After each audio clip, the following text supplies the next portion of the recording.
ಗೆಲುವಿನ ಸಂಭ್ರಮ ನೋಡೋಕೆ ಹೋಗಿ ಹೀಗಾಗಿದೆ. ಬಹಳ ಶ್ರಮಪಟ್ಟು ಓದಿ ಕೆಲಸಕ್ಕೆ ಸೇರಿದ್ನಂತೆ.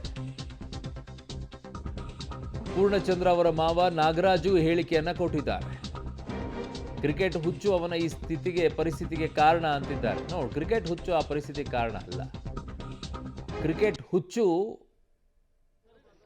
ಅವನನ್ನ ಖುಷಿಯಾಗಿಟ್ಟಿದೆ. ಆದರೆ ಕ್ರಿಕೆಟ್ ಹುಚ್ಚು ಸರ್ಕಾರ ದುರುಪಯೋಗ ಪಡಿಸ್ಕೊಂಡಿರೋ ಪರಿಣಾಮವಾಗಿ ಆಗಿರೋದಿದು. ಅವರ ಪ್ರಚಾರಕ್ಕೋಸ್ಕರ ಅನೇಕರಿದ್ದಾರ್ರೀ, ನಾವಿಲ್ವಾ? ನಮಗೂ ಇದೆ. ಆದರೆ ಎಲ್ಲಿ ಹೋಗಬೇಕು, ಎಷ್ಟಿರಬೇಕು ಅಷ್ಟೇ ಇರಬೇಕು. ಅದನ್ನು ಅತಿಯಾಗಿ ವರ್ತನೆ ಮಾಡಬಾರ್ದು.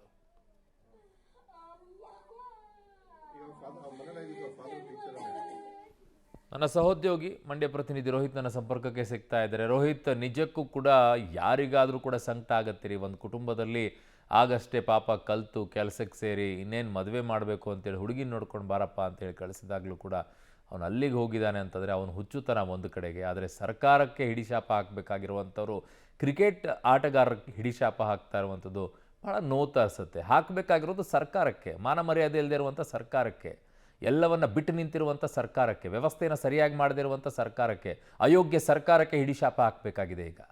ಖಂಡಿತ ಅರುಣ್, ಸಾಕಷ್ಟು ನೋವಿನ ಪರಿಸ್ಥಿತಿಯಲ್ಲಿ ಆ ಕುಟುಂಬ ಇರುವಂಥದ್ದು. ಇಡೀ ಕುಟುಂಬದ ನಿರ್ವಹಣೆ ಮತ್ತು ಸಾಕಷ್ಟು ಕನಸುಗಳನ್ನು ಪೂರ್ಣಚಂದ್ರ ಅವರ ಮೇಲೆ ಇಡೀ ಕುಟುಂಬ ಒತ್ತಿತ್ತು.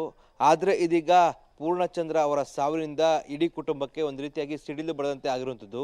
ನನ್ನ ಮಗ ಸಾಕಷ್ಟು ಶ್ರಮಪಟ್ಟು ಓದಿದ್ದ, ಎಲ್ಲ ಕೆಲಸವನ್ನು ಮಾಡ್ತಿದ್ದ. ಕೇವಲ ಓದು ಮಾತ್ರ ಅಲ್ಲ, ಮನೆಗೆ ಎಲ್ಲ ಕೆಲಸವನ್ನು ಮಾಡ್ತಿದ್ದ. ಅದರ ಜೊತೆಗೆ ಇಂಜಿನಿಯರಿಂಗ್ ಕೂಡ ಮುಗಿಸಿದ್ದ. ಇದಾದ ಬಳಿಕವಾಗಿ ಮೈಸೂರಿನಲ್ಲಿ ಸಿವಿಲ್ ಇಂಜಿನಿಯರಿಂಗ್ ಕೂಡ ಆಗಿದ್ದ, ಖಾಸಗಿ ಕಂಪ್ನಿಯಲ್ಲಿ ಕೆಲಸ ಮಾಡ್ತಿದ್ದ. ನನ್ನ ಮಗ ಒಂದು ರೀತಿಯಾಗಿ ಸೆಟಲ್ ಆಗ್ತಾ ಇದೆ ಅನ್ನೋ ನಿಟ್ಟಿನಲ್ಲಿ ಕೂಡ ನಾನು ಜೊತೆಗೆ ನನ್ನ ಗಂಡನೂ ಕೂಡ ಅನಾರೋಗ್ಯ ಇತ್ತು. ಆ ನಿಟ್ಟಿನಲ್ಲಿ ನನ್ನ ಮಗನಿಗೆ ಮದುವೆ ಮಾಡಬೇಕು ಅನ್ನೋ ನಿಟ್ಟಿನಲ್ಲಿ ಕೂಡ ಹೆಣ್ಣನ್ನು ಕೂಡ ಹುಡುಕ್ತಾ ಇದ್ದೋ. ಇವತ್ತು ಕೂಡ ಬೆಳಗ್ಗೆ ಹೆಣ್ಣನ್ನು ನೋಡಿಕೊಂಡು ಬಾ ಅಂತ ಕೂಡ ನಾವು ಕಳಿಸಿದ್ದೋ. ಹೆಣ್ಣನ್ನು ನೋಡಿಕೊಂಡು ಇದಾದ ಬಳಿಕವಾಗಿ ಸ್ನೇಹಿತರ ಜೊತೆಗೆ ಬೆಂಗಳೂರಿಗೆ ಈ ಒಂದು ಸೆಲೆಬ್ರೇಷನ್ ಅನ್ನು ನೋಡೋ ನಿಟ್ಟಿನಲ್ಲಿ ಕೂಡ ಬೆಂಗಳೂರಿಗೆ ಹೋಗಿದ್ದ. ಆದರೆ ಇದೀಗ ಈ ಪರಿಸ್ಥಿತಿಯಲ್ಲಿ ನನ್ನ ಮಗನ ಬರ್ತಾನೆ ಅಂತೇಳಿ ಕೂಡ ನಾವು ಊಹೆನೂ ಕೂಡ ಮಾಡ್ಕೊಂಡಿರಲಿಲ್ಲ ಅಂತೇಳಿ ಕೂಡ ಏನು ಪೂರ್ಣಚಂದ್ರ ಅವರ ತಾಯಿ ಕಾಂತಮಣಿಯವರು ಕಣ್ಣೀರನ್ನು ಹಾಕ್ತಾ ಇರುವಂಥದ್ದು. ಕ್ರಿಕೆಟ್ ಅಂದರೆ ಭಾಳ ತುಂಬ ಇಷ್ಟಪಡ್ತಾ ಇದ್ದ. ಆದರೆ ಕ್ರಿಕೆಟೇ ನನ್ನ ಮಗನನ್ನು ಬಲಿ ತೆಗೆದುಕೊಳ್ತಾ ನಿಟ್ಟಿನಲ್ಲಿ ಕೂಡ ಕಣ್ಣೀರು ಹಾಕ್ತಾ ಇರುವಂಥದ್ದು. ಇನ್ನೊಂದು ಕಡೆ ಒಂದು ಮಾತನ್ನು ಪ್ರಸ್ತಾಪ ಮಾಡ್ತಾರೆ, ಈ ರೀತಿಯಾದಂತಹ ಒಂದು ದುರಂತವನ್ನು ಕಂಟ್ರೋಲ್ ಮಾಡೋಕ್ಕಾಗಲಿಲ್ಲ ಅಂತಂದರೆ ಇನ್ಯಾಕೆ ಅಧಿಕಾರದಲ್ಲಿರಬೇಕು, ಅವರು ರಾಜೀನಾಮೆಯನ್ನು ಕೊಡಬೇಕು ಅನ್ನೋ ಕೂಡ ಇಡೀ ಸರ್ಕಾರದ ವಿರುದ್ಧವಾಗಿ ಒಂದು ರೀತಿಯಾಗಿ ಆಕ್ರೋಶವನ್ನು ವ್ಯಕ್ತಪಡಿಸ್ತಾ ಇರುವಂಥದ್ದು. ತನ್ನ ಮಗನನ್ನು ಹಸೆಮಣೆ ಮನೆಯಲ್ಲಿ ನೋಡಬೇಕು, ಶ್ರಾವಣದಲ್ಲಿ ಆತನನ್ನು ಮದುವೆ ಮಾಡಬೇಕು ಅನ್ನೋ ಕೂಡ ಇಡೀ ಕುಟುಂಬ ಅಂದರೆ ತಂದೆ ತಾಯಿಗಳು ಇಬ್ಬರು ಕೂಡ ಕನಸುಗಳನ್ನು ಕಟ್ಕೊಂಡಿದ್ರು. ಅದೇ ನಿಟ್ಟಿನಲ್ಲಿ ಕೂಡ ಹೆಣ್ಣನ್ನು ಹುಡುಕ್ತಾ ಇದ್ರು. ಆದರೆ ಇದೀಗ ತನ್ನ ಮಗ ಈ ರೀತಿಯಾದಂಥ ಪರಿಸ್ಥಿತಿಗೆ ಮನೆಗೆ ಬರ್ತಾನೆ ಅಂತ ನಿಟ್ಟಿನಲ್ಲಿ ಕೂಡ ಇಡೀ ಕುಟುಂಬ ಕಣ್ಣೀರನ್ನು ಹಾಕ್ತಾ ಇರುವಂಥದ್ದು. ಜೊತೆಗೆ ಕ್ರಿಕೆಟ್ ಜೊತೆಗೆ ಸರ್ಕಾರದ ವಿರುದ್ಧವಾಗಿ ಇಡೀ ಶಾಪವನ್ನು ಕೂಡ ಹಾಕ್ತಾ ಇದ್ದಾರೆ. ಒಂದು ರೀತಿಯಾಗಿ ಗೆಲುವನ್ನು ಪಡೆದವರೆಲ್ಲರೂ ಕೂಡ ಮನೆಯಲ್ಲಿ ಆರಾಮಾಗಿದ್ದಾರೆ. ಆದರೆ ಗೆಲುವನ್ನು ಸಂಭ್ರಮಾಚರಣೆ ಮಾಡೋ ನಿಟ್ಟಿನಲ್ಲಿ ಕೂಡ ಹೋದಂಥ ನನ್ನ ಮಗ ಇದೀಗ ಸಾವನ್ನಪ್ಪಿರುವಂಥದ್ದು.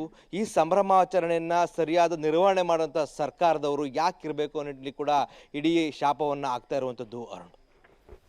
ಓಕೆ ರೋಹಿತ್, ನಿಮ್ಮೆಲ್ಲ ಮಾಹಿತಿಗೆ ಧನ್ಯವಾದಗಳು.